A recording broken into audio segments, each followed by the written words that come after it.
Qusarda Şahdağ Turizm Mərkəzinə yaxın kəndlərin sakinləri deyirlər ki, hər gün saatlarla işıqsız qalırlar. Bildirirlər ki, 6500-əcən insanın yaşadığı 10 dağ kəndində işıqlar yanvarın sonlarından söndürülür.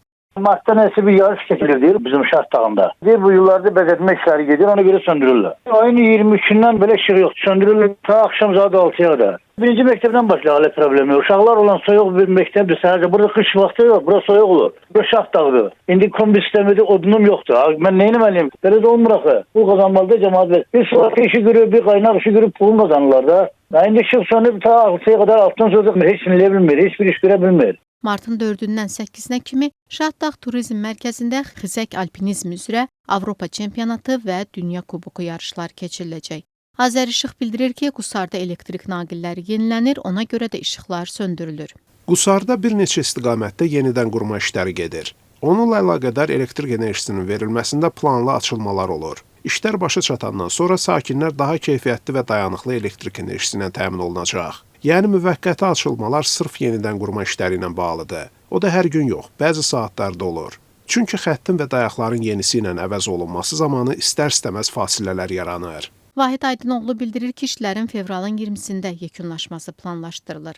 Bu kəndlərin sakinlərindən kimi deyir, qışın soyuğunda işıqsız qalsaq da təki naqillər yenilənsin. Kimi də deyir, heç olmasa bu işləri havaların isti vaxtına salaydılar, cəmaət belə əziyyət çəkməzdi.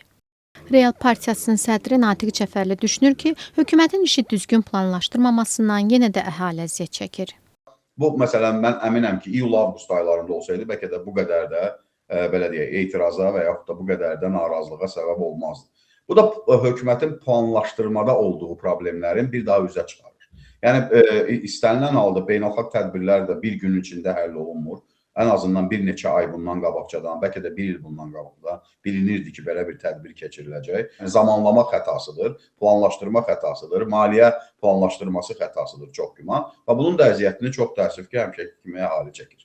Natiq Cəfərli deyir ki, söhbət 1-2 kənddən yox, 10 kəndin işıqsız qalmasından gedir və hökumət bunu daha dəqiq və düzgün zamanda planlaşdırmalı idi. Bir neçə həftə öncə sosial mediada Şahdağ Turizm Mərkəzində kanatlarda texniki nasazlıq yarandığı, kanatların dağın başında yolun yarısında qaldığı deyilirdi. Qusar sakinləri bildirirlər ki, tez tələsik elektrik naqillərinin yenilənməsi işləri bu problemlərdən sonraya təsadüf eləyir. Şahdağ Turizm kompleksində keçiriləcək beynəlxalq yarışlara müxtəlif ölkələrdən yüzlərlə iştirakçının və qonağın gəlişi planlaşdırılır. Prezident İlham Əliyev bu yaxında Davos forumunda bildirib ki, Azərbaycan hər il bu yarışa ev sahibliyi eləyəcək.